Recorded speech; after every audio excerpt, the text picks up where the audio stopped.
Ravioli, ravioli, give me the formuoli. And that's...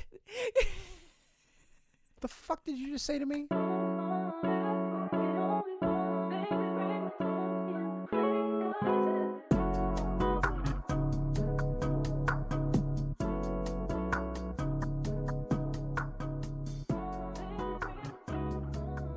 Hello and welcome to another episode of Cheap Smut. My name is Katie Mizell. And my name is Carl Mizell. And this is a podcast that is really, really, really sick of living in unprecedented times. Good morning. How are you, Carl?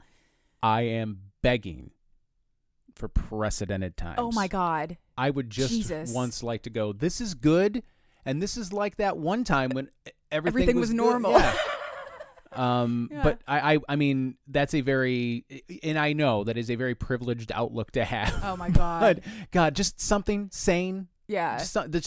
I want that for everyone. Yeah. I just want one day where everyone's like, everything is going the way I want it to. Things are normal. They're not perfect, but they're pretty okay. Like, that's what I want. Yeah. But no, instead we've got broad daylight assassinations of the CEO of United Healthcare and an attempted coup in South Korea that was overthrown in less than 12 hours by a labor strike. Yeah. Like, what? It's Wednesday.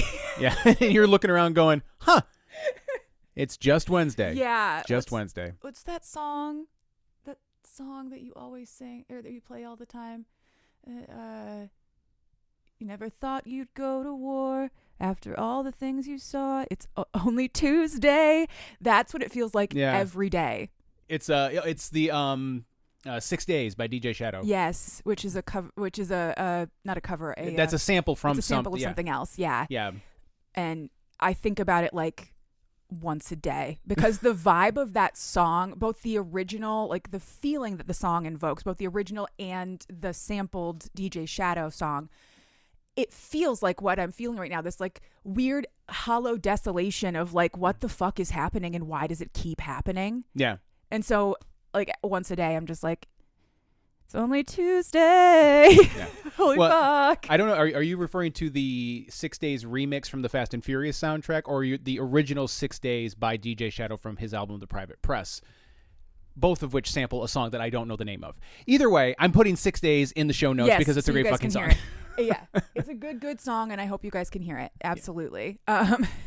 But other than that, how are you? Well, I was great till you reminded me all that. Sorry. No, it's fine. I'm doing very well. Just trying to fight off that existential dread that we're always facing. I had a good workout at the gym, as I said earlier. It was deadlift day. Deadlift was my primary lift today, and I always think that that's going to be the thing that finally kills me. Mm-hmm. But not today. I'm here. I'm ready to record. Hell yes. And then I'm ready to have some fun tonight and just hang out with you. We've started playing Borderlands. We've started another Borderlands 2 campaign. Mm-hmm. So we're shooting together again on the PlayStation.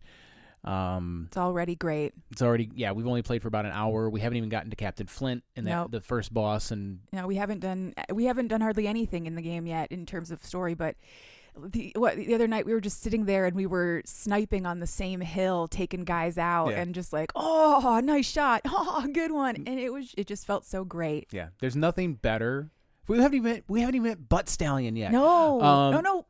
We did. No, we haven't met. We haven't met him, but Jack has mentioned Butt Stallion. There's nothing better than playing a split screen with you and I'm lining up a snipe. And then their head explodes. And then their head explodes because of you. And I can't be mad because I wanted the snipe, but at the same time, I'm proud of you. Same. Because you're such a sniper. Aw, you think I'm a sniper? I mean, people are always saying it. Aw, Bit young. Bit young.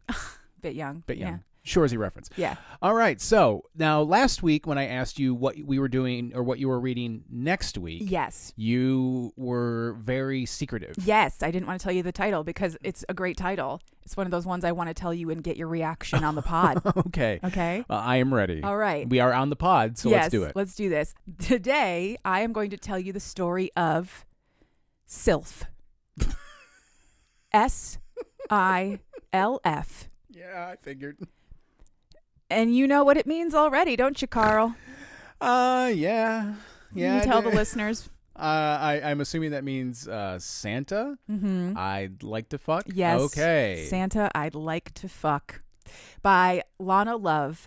It is available for 99 cents or through Kindle Unlimited. It is part of the Filthy Dirty Christmas series from the makers of the Filthy Dirty Summer series, where we got Step Brother Summer. Is it? Oh! Yes. Same kind of vibe here. It's a collection of 15 short novellas. They are all Christmas themed, written by various authors. I got a few other titles to share with you because they're brilliant. All right, let's go. All right.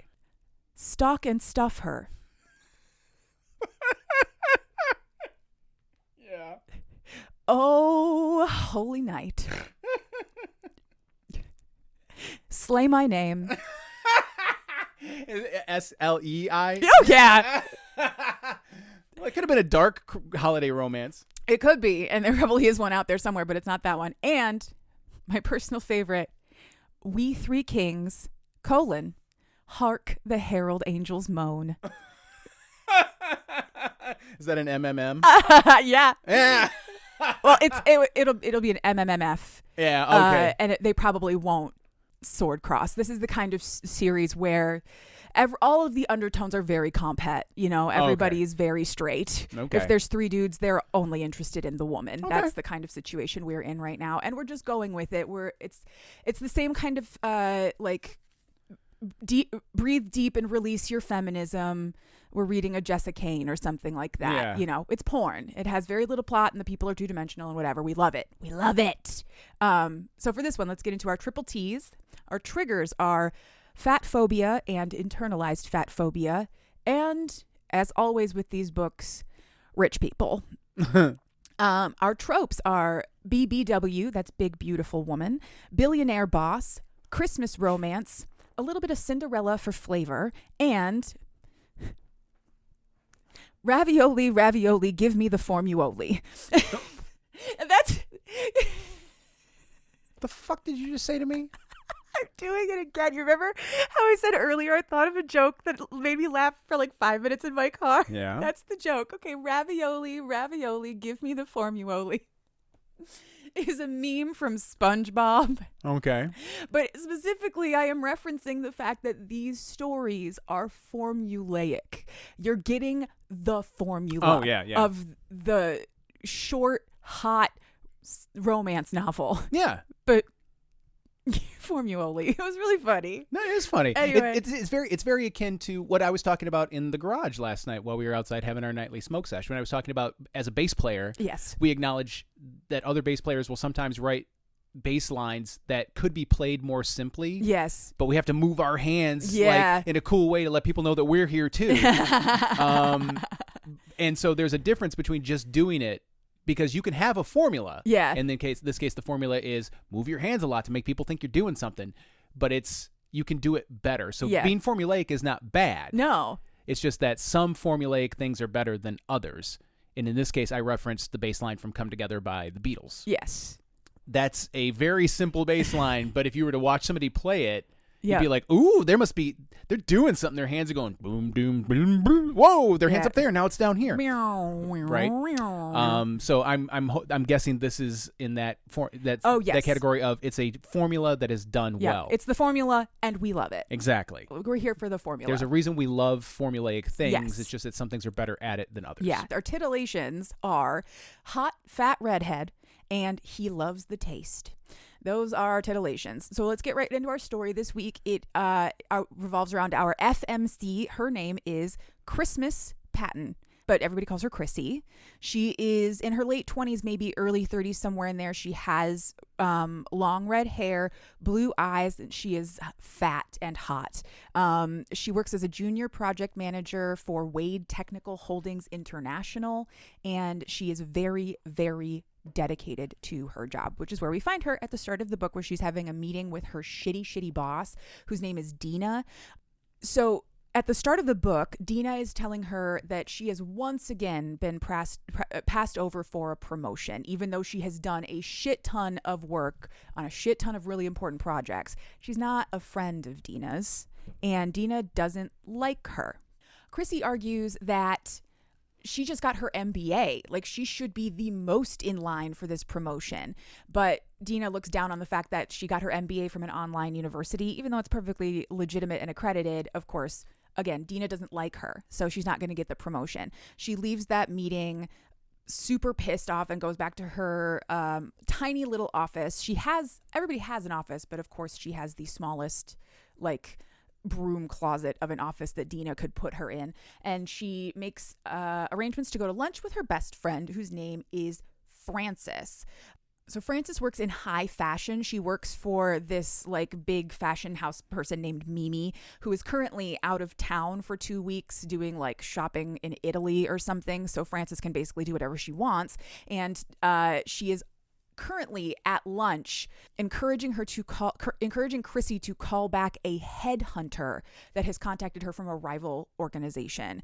She says, you can't stay there anymore. And Chrissy knows this to be true. Like, she has been there for 2 years with no promotion. At this point, it's starting to look bad on her resume that she has stayed a junior project manager for this long. But she is holding out at this organization, at least through the new year, because she's waiting on a huge bonus that she knows is coming to pay off a Hawaiian vacation that she bought for her grandparents, who also raised her. She's trying to do something very good for them before they are too old to fully experience it. Right. So she has this conversation with Frances about that, specifically about her job and why she's holding on to it. And then Frances is like, hey, the offer is still on the table to borrow a dress from the fashion house that you can wear to the big corporate Christmas party that's coming up in like 2 days or something. That's on the table, right? That's a thing that you can do. And Chrissy, while she wants to accept, because it's a very nice offer, and Frances works for a really big fashion house that she could wear something really beautiful, she doesn't feel like she should because she's fat. And for some reason, that reason being internalized fat phobia, she doesn't feel like she deserves to wear pretty clothes. Frances immediately shuts that shit down. She is the head bitch of Friends. I love her. She's great. She's like, no, fuck you. No, you are gorgeous and fat. And yes, my boss sucks because she won't make clothes for bigger people. But I will turn her clothes into clothes for you if you give me the opportunity. Good friend. Absolutely. Back at her office, Chrissy calls the headhunter and schedules an interview, and then she gets a knock on the door from our MMC. His name is Dallas Wade. He is super hot, billionaire in a suit style book boyfriend. Not much described beyond that, except that his eyes are green and he's very handsome. And I'm guessing he has abs because there were abs on the cover. So Abby, you could see it through his suit. Yep. His suit has abs. How's that possible? Yeah. For the past 2 years, Chrissy has called Dallas the boss I want to fuck. But she would never make a move. It is not professional. And also she thinks he wouldn't want her because he's a billionaire and her boss, and she is a fat junior project manager. I will punch you, Chrissy. I'll punch you for you. Just, I love you enough to punch you in the face when you talk like this about yourself. Stop it. So Dallas invites her into his office and they have a conversation. First, she's like, how can I help you, Mr. Wade? Please call me Dallas. Oh, no. No, thanks. And he has called her into his office to ask her about some projects that she's been working on, just get like face-to-face conversation with her, because he hasn't talked to her at all since she has worked here, but he has been obsessed with her since the day he first saw her. He thinks that she is beautiful, and he was keeping his distance because he's her boss, but he's also been following her work really closely. He knows that she is really smart and capable. He wonders why she hasn't ever come to speak with him in person before to try to make herself more known in this office, but she never has. So instead, he is making it his mission to spend more time with her. And he is doing that by asking her about the signature cocktail that that she has been put in charge of organizing for the office Christmas party. Dina put her in charge of this because Dina thinks that it's a grunt job and she didn't want anything to do with it. But Dallas has taken this opportunity to stick his nose in and spend some time with Chrissy by offering to help her with the cocktail. He just wants to be more involved. He says he thinks he's been a little too separate from his employees. He wants to be more involved in the actual like cultural events that are important to them or whatever. Office company cultural events that are important to them, etc., etc. I'm sorry. The cocktail is what? The cocktail is, so they want to order a signature cocktail to be served at their office Christmas party. That's what I thought. Yeah, I wasn't fully clear on it, but now that makes sense. I'm sorry. It's kind of convoluted. No. But, I totally understand that. Yeah. So I just want to clarify. That's what I was hearing, but that is a very corporate thing to do. Yes, it is. So they are organizing this office Christmas party. They are going to have a signature cocktail. She has been put in charge of it, and he is now tagging along as an excuse to spend time with Chrissy because he thinks she's fascinating. Yeah. Okay. Smart man. You're a good boss. You're smart. Now you probably shouldn't be pushing up on your employees, but yeah. Well, we just sort of gloss over some of that. We're putting all of that as putting the ethics of this aside. That is smart. Show interest in something that she is working on. Exactly. And you're a good boss. Yeah. Exactly. And ethics don't count on Christmas or something. Ethics and calories. Out the window. Out the window. So she says she'll put together a list of options for like mixologists and themes and elements, and she will email them to him. And he says they will go out this evening for a tasting together. And she is super flustered, like, because also why would you come out to have a tasting with me for this cocktail? But this is a man who has been her obsession for years, the boss I want to fuck. So if he wants to do something with her, how is she supposed to say no? Right? What am I, a monster? Right.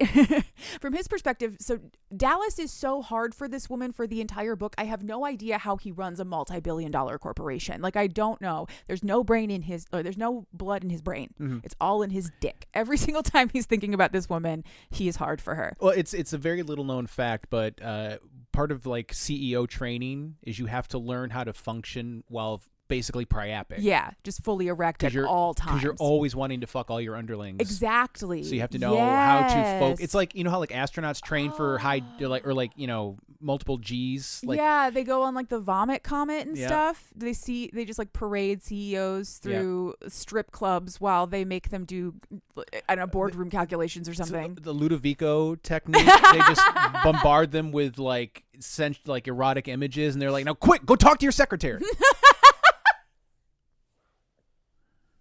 Oh my God. Oh, CEO sexual desensitization training. That sounds like it might actually be useful. Yeah, it actually could be functional. Yeah.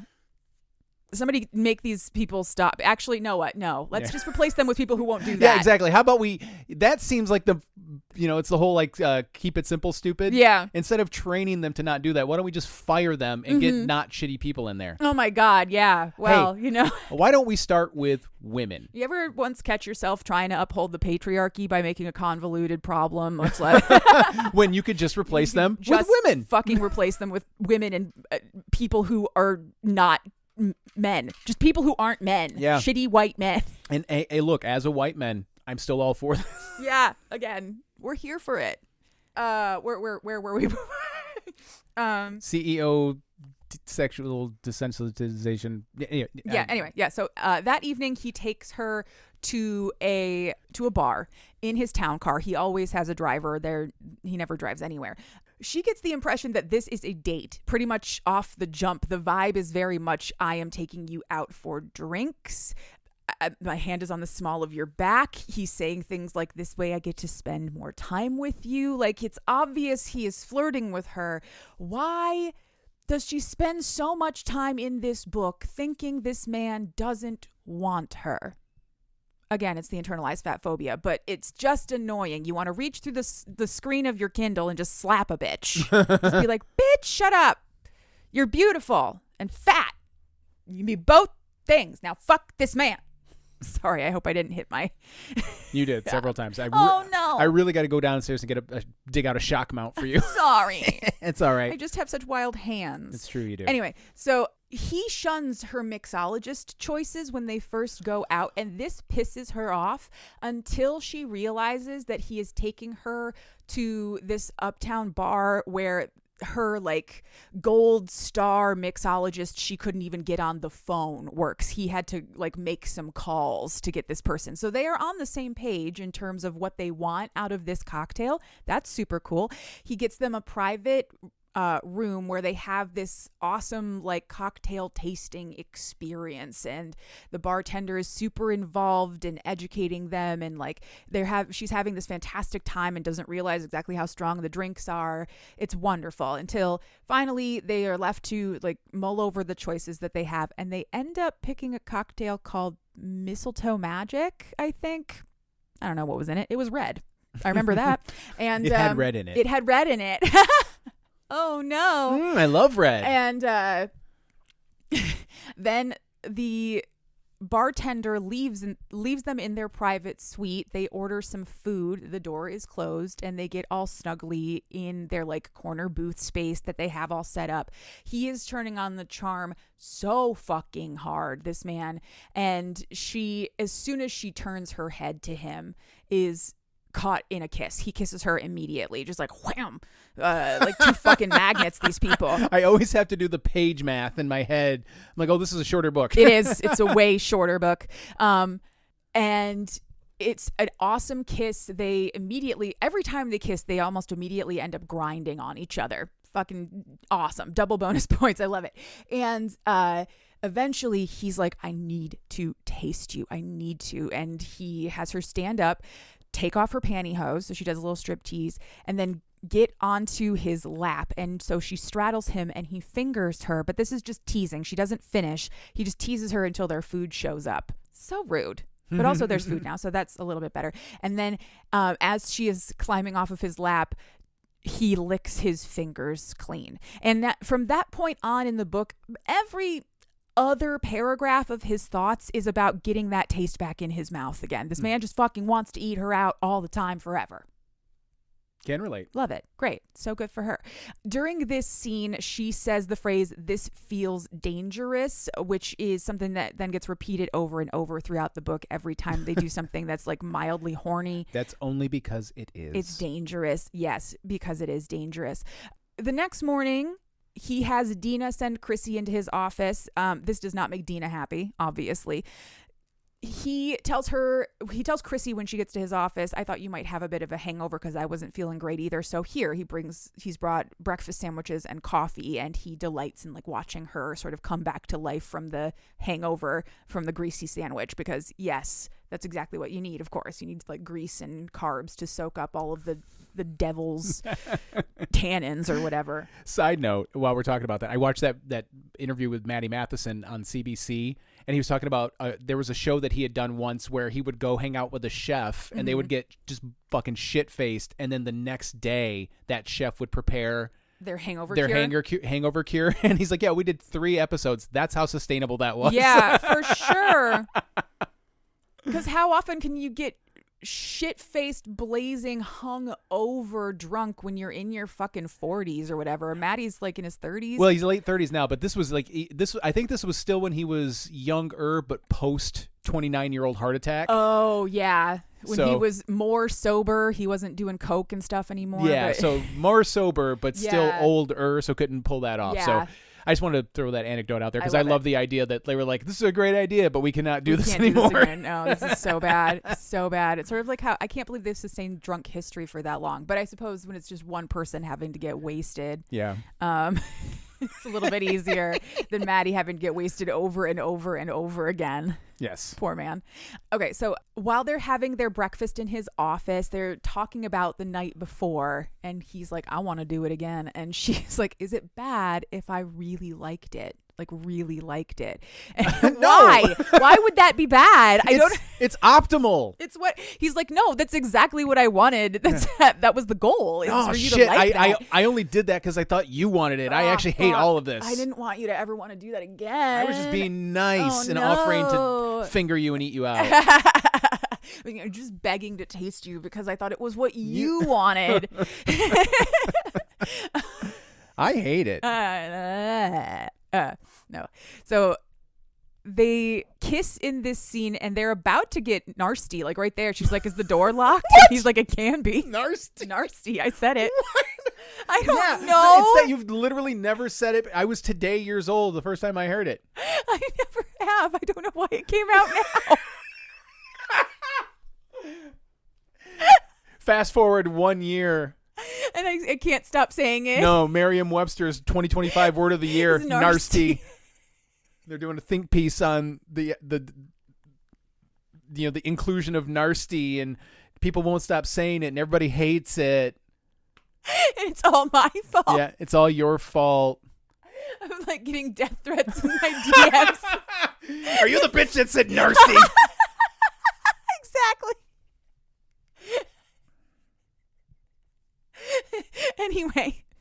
And you're just crying, going, I it didn't even come out on purpose. It just did it. Anyway. So they're about to fuck in his office, basically. She's like, is the door locked? And he's like, it can be. And he goes to go get up, but then Dina knocks on the door. And so they have to separate. Fucking cunt. Exactly. And he's like, what? But there's... You better be dead or on fire. Yeah, but it's actually a contract that he has been waiting on for several days. He actually does have to go do like work things. Can't just fuck one of his employees in his office all day. So he goes and she goes back to her office. In the afternoon, Chrissy has called Frances and told her that she does want that dress, which is for the party this evening. And so Frances comes. They take up a conference room for a couple of hours to try these dresses on. So the plan is that Chrissy is going to try on the dresses, decide which one she wants to wear, and then Frances is going to like speed alter it to fit her, and then she can go to this party. And then she has to come back and return the dress to Frances at her office no later than midnight. So there's a little Cinderella just for flavor. Yep.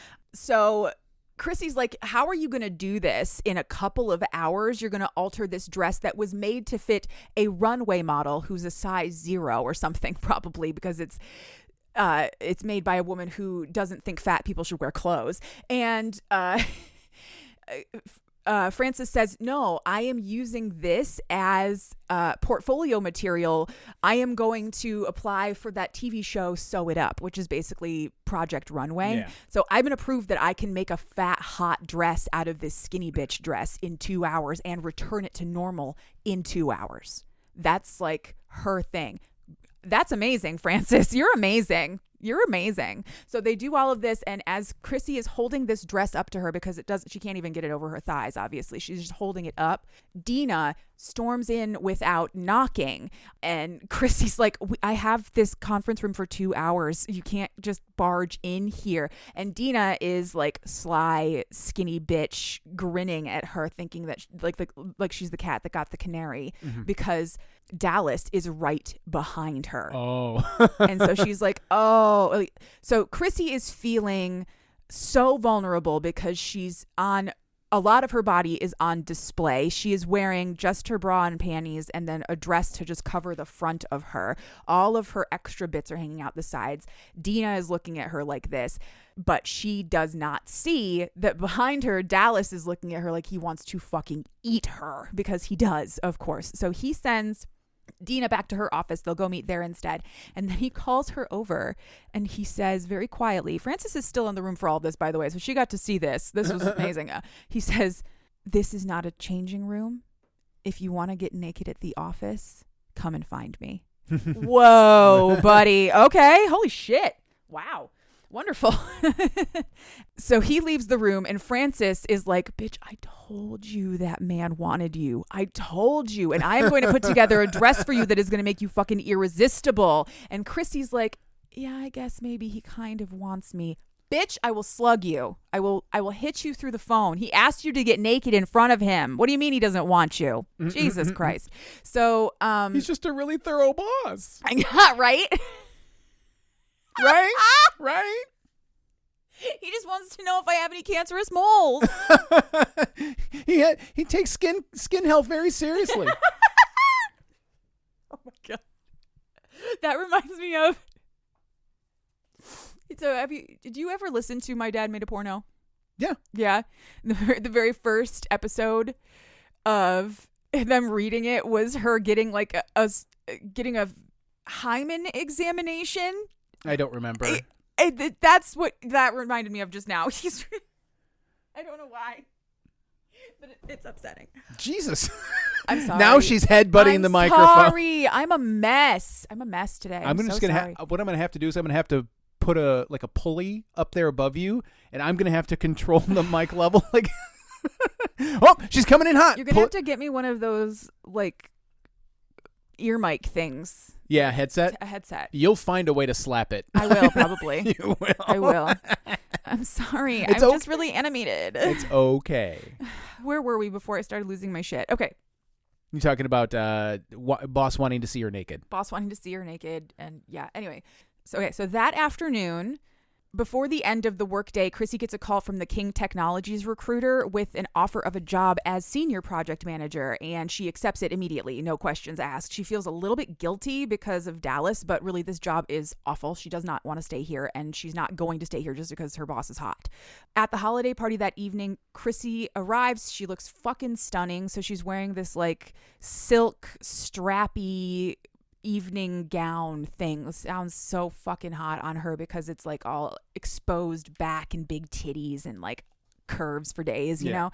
So as soon as she walks in, Dallas is immediately drooling over her. Like he walks through the crowd to go and see her, and Dina's like, Dallas, can I talk to you for a second? And he just like pushes her out of the way by the face. He just comically is like looking at Chrissy and just like pushing her. Not now. I'll talk to you on Monday. And they spend the rest of the evening together. They dance, they talk, they have a wonderful time on the dance floor, especially because it's, you know, a metaphor for sex for them at this point. And then all of a sudden, Chrissy falls. One of her heels has snapped, unfortunately, so he very gently helps her get off of the dance floor and takes the shoe off for her, rubs her ankle, helps make sure that she's okay. She has twisted her ankle, but she's going to be fine. And then he starts getting a little cheeky and going up her thighs, and she's like, we are in public right now. Mm-hmm. He's like, we don't have to be. And they go to leave, but then she realizes that it's like 11:30 and she has to get this dress back to Francis. So she just bolts. He's just left holding her shoes, which are Louboutins, by the way, that she borrowed from Francis. So goddamn, she owes Francis like $2,000 because they were broken. Anyway, so she gets in an Uber. She barely makes it back to Francis on time, but she does make it there. Fairy godmother achieved. And she puts on her regular comfy clothes, gets a pair of sneakers from Francis because she doesn't have anything else to wear. And they talk about him and their evening and for a little while. And Francis is like, that man wants you. How many times do I have to tell you this? He rubbed your ankle in the middle of the dance floor. He wouldn't just do that for anybody. He likes you. And she's like, yeah, okay, I think you might be right. Finally, holy fuck. Dallas spends the entire weekend hoping to hear from Chrissy, but he never does. He just like stares at his phone like a puppy for the whole weekend, hoping that she will email him or call him or text him or, I don't know, fucking Slack him or something, but she never does. On Monday, he finally catches up with her in the office and he helps her take a big armful of folders back to her office. And then once they're in her office, he closes the door behind them. And once they're alone, he basically asks, why are you holding back? Like, I can tell you want me and I obviously want you. Why are you holding back? And she's like, you want to know the truth? Yeah. Yeah. This job sucks. I hate it here. This is the worst job I have ever had. Dita has promoted a culture of selfishness and nepotism, and I am leaving. And I thought that because you hired her, that she was indicative of a culture that you were creating. So why in the world would I want to be with you? Like this has been part of the problem. And he's like, I have an open door policy. You could have come and talked to me at any time. Why didn't you ever say anything? And she says, what do you mean you have an open door policy? Dina told us that nobody was allowed to talk to you but her. Of course. Fucking idiot. And he's like, okay, well, she will be dealt with. I'm sorry that you feel this way. This is not the kind of culture that I want to promote in my business, etc., etc. And she says, well, it doesn't matter anyway because I took a job with King Technologies and I appreciate my time here with the organization, but I'm not staying. And he says, no, please don't go. What do I have to do to get you to stay? Anything, literally anything. You can have any job you want. She's like, Dina's job? Yeah, absolutely. Do you want it? Yes, I do. Yes, I do want it. Like, I was going to say, no, this is the good thing because now you guys can fuck with no problems. Exactly, right? But no, this is going to look worse. And she says she's leaving in a week. Like, he's put this on her radar, but no, she's leaving in a week. He says, why not sooner? She says, because she needs to wait until she can get her holiday bonus to send her grandparents to Hawaii. It's really important to her, etc. And he says, no, Chrissy, I'm being serious. I don't think you understand. You can have Dina's job. You can have it. And she's like, are you serious? Because I have ideas. I have plans to make this company, like make this department run better, to bring it to new heights. Are you really for real? And he's like, yes, I am. She says, what is going to happen to Dina? Do you care? Yeah. Why do you care? Do you really care? And she says, you know what? No, I don't. I don't care what happens to her. And I do want her job because I am wasted. Yeah. Like doing reports and filing that interns could do in the back closet office because Dina didn't like me. I want her job and I'll take it. You just threw her under the bus. Why do you care what happens Exactly. to her? Exactly.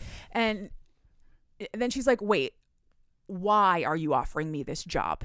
And he says, because I've been watching you work for years and I know that you're really good at it. And now I learned that you have an MBA to boot. You never told anybody that. She said, I told Dina. Fucking Dina. Anyway, you are the most qualified person in this office to hold this job. You should have the job regardless of whether or not I'm fucking you or whatever. Like, it's nothing to do with that. And she says, okay, fantastic. Awesome. Yes, I want this job and I will be taking it. And then they kiss and they start grinding together up against the wall in her office. And he's like, we can't do this here. We can't. So they go to his apartment. And he has this fancy fuck off rich guy condo in a penthouse above the city. And he, I think, fixes her a drink and she admires all of his fancy artwork on the walls and stuff. And then he takes her into his living room where he has a beautiful Christmas tree set up and he has bought her a present. He gives her a new pair of the Louboutins that broke at the party because he knew that she loved them and he wanted her to have a new pair. And so he puts them on her feet for her. Some more Cinderella all closed up for you right there. And then he says, actually, I bought you a pair in every color. And there's like 15 boxes under the tree. He's bought her all these things. And she's like, I can't, what the fuck, brother? No, I can't do that because I don't have anything to give you. Like, I don't have anything to give you in return. And he says, just be mine. That's all I want. I just want you to be mine. And everything else will come later. Also, he wants to pay for her grandparents' trip for her. And she says no. And he says, well, then I'm making it a holiday bonus or a signing bonus or something because I'm giving you the money one way or another. You can't stop me. And then he says that he loves her and they kiss. And he unzips her dress, takes it down her body, tells her to leave the shoes on, and then leads her over to the floor-to-ceiling windows of his penthouse and eats her out from behind while she looks down on the city in all of her fat, naked glory. It was an awesome scene. When she finishes, she like collapses, like her knees crumble, and he catches her and he's like, okay, let's go to bed. And she's like, no, I want you to come too. And he's like, oh, fuck yeah, absolutely. We're doing that. So they go to his bedroom. She takes him for a fantastic ride. There's at no point in this book is he ever on top of her. I loved it. She was on top for everything. Fat girls on top all the time. Yes, I love it. So she takes him for a ride until they are both screaming, coming glory, glory. And they snuggle up with their I love yous and go to sleep. But as they are falling asleep, he asks what she is doing for Christmas. And she says, I'm going home to have dinner with my grandparents. Also, it's my birthday.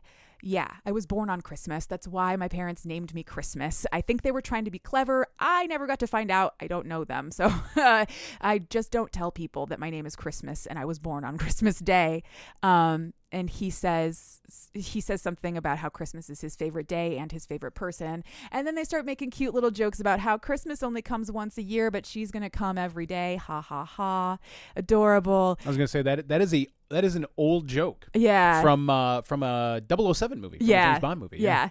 And it's a good one though. It is a good one. And then she says something about how, well, everybody knows that when Christmas comes, Santa is there. and he can be her Santa. Her Santa I love to fuck. Oh, they said the name of the book! Yay!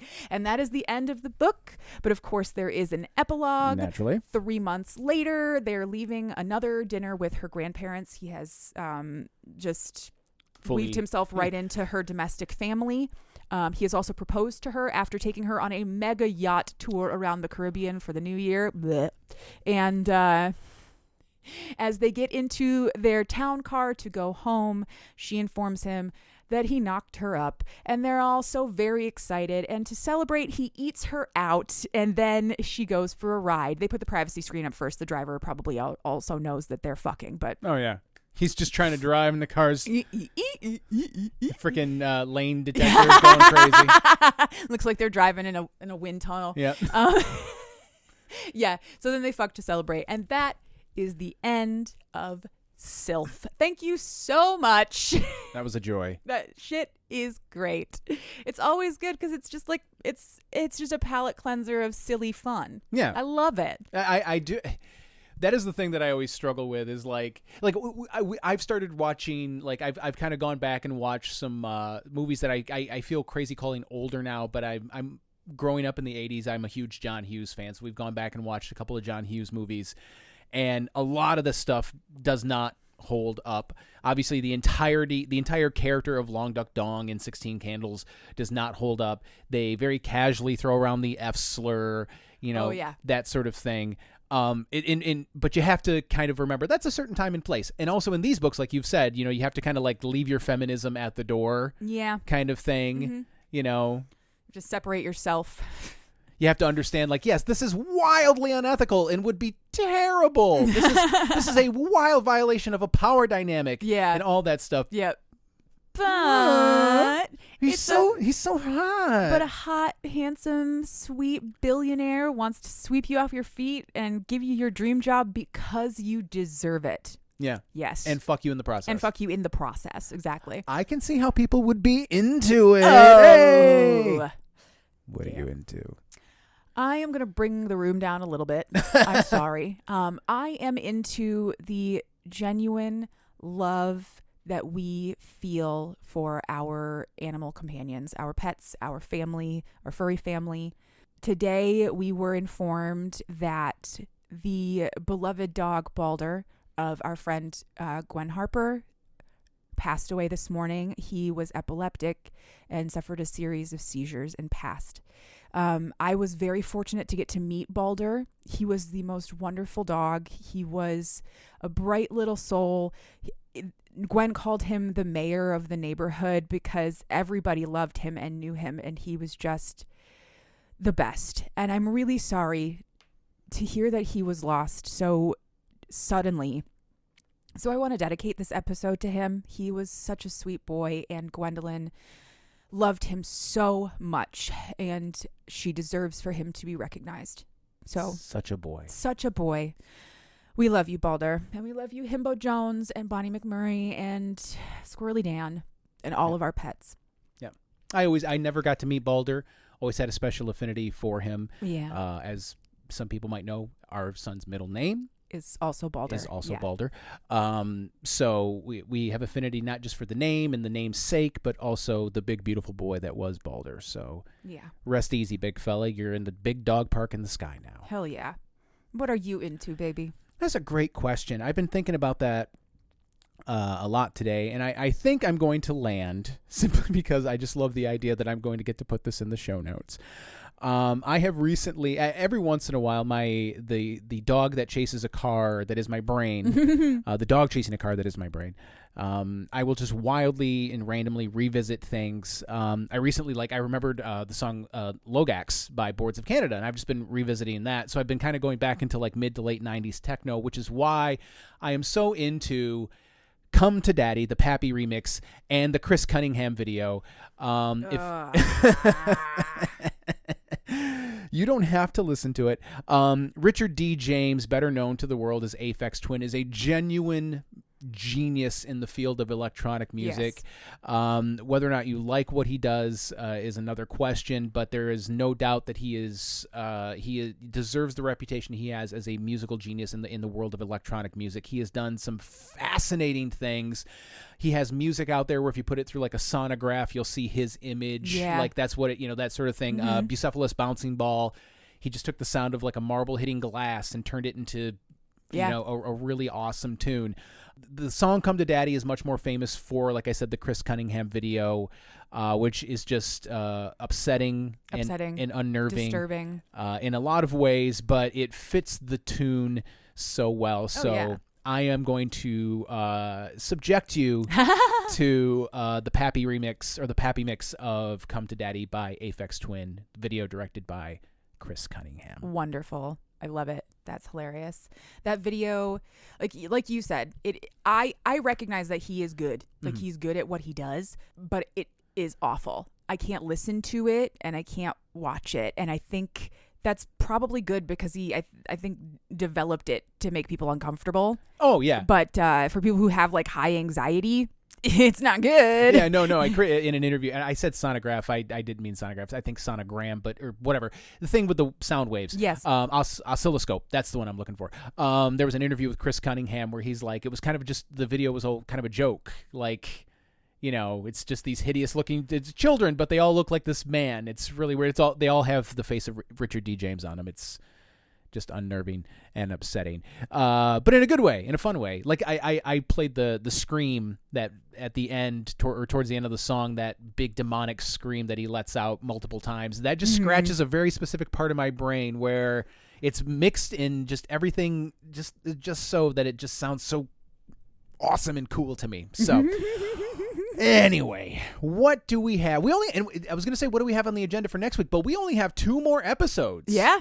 We only have 2 more episodes, technically 4 if you are a patron, because we still owe our patrons a November bonus episode, which we finally conceived of today. Yes. And we have a December episode lined up. Just as a quick teaser, if you want to come over and join Patreon, Katie and I, our November bonus episode is going to be sort of a Smutco Industries State of the Union, including we are going to reveal to you if you're a Spotify user, you get your Wrapped every year. If you make a podcast, you get a Wrapped. You get a Wrapped too. So we're going to walk you through our Wrapped. We're going to tell you all about what a Wrapped looks like for a podcast, and just the crazy numbers that were on our Wrapped. So if you want to hear that, you can join our Patreon.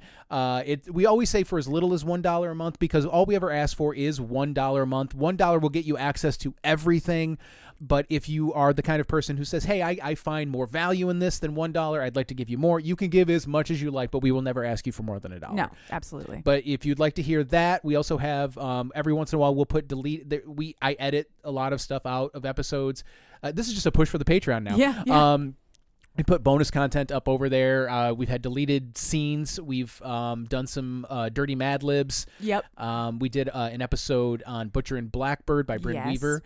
And we're going to do the Smutco Industries State of the Union with our Wrapped. But before all that, what I was going to say was we only have 2 more episodes for the year before we take our 4 to 6-ish week hiatus. We usually come back middle of February. Yep.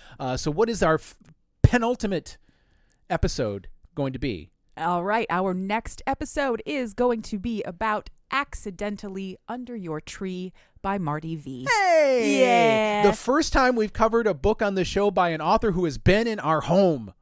Yes, in our home. Although Sabrina Cross has been in my mother's home. So technically... that's right. Yes. Yeah. And I have been in Gwendolyn Harper's home. But yeah, so next week... Accidentally Under Your Tree by Marty V. And I'm very excited. As am I. But in the meantime, you can find us on social media. We are on Instagram, TikTok, Threads. I forgot Threads the last couple of times. And Blue Sky. All of those links are in our link tree. If you would like to send us an email, please do so. cheapsmutpod gmail.com. If you go to that link tree, the top link, once this episode hits the main feed, this link will be a link to this book. It is not an affiliate link. We do not get any money for it. We are just trying to help the authors out. As we discussed at some length a few minutes ago, if you would like to support us financially, you can do so on Patreon for just $1 a month, like these fine folks have. Zoe Barrett, Emily Purley, Aaron Manak, Miss Chris. By the way, Emily, got your email. I'm going to respond, I swear. Aaron Manak, Miss Chris, Raven, Natasha Bear, Desiree Rodriguez, Local Mind Flayer Seattle, number 42, Bookworm, Kitsune Inc., Cassie, Cassandra, Brian S., April D. Berry, Leah Legend, Dana Goddard, Gemma, Lady Squishy Buns, Tia Esk, Rob Gatika, Angela McNichols, Katie Hurd, Gwendolyn Harper, Seneca O., and Rebecca K. The music that you hear in this and every episode is called Nostalgia by Mackay Beats. You can find it along with thousands of other songs free of charge for you to use at the Free Music Archive, freemusicarchive.org. Listener, remember, if there is a book in you, write it. And if there's fucking in it, I'll read it. And then she'll come on this show and explain it to me for your entertainment. Bye-bye.